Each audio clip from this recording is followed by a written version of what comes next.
إن الذي فرض عليك القرآن لرادك إلى معاد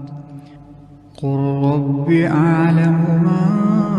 جاء بالهدى ومن هو في ضلال مبين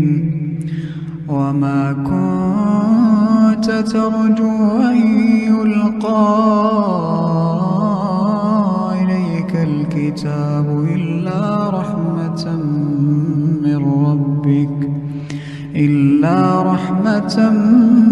من ربك فلا تكونن ظهيرا للكافرين ولا يصدنك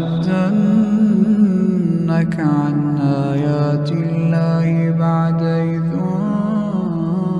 أنزلت إليك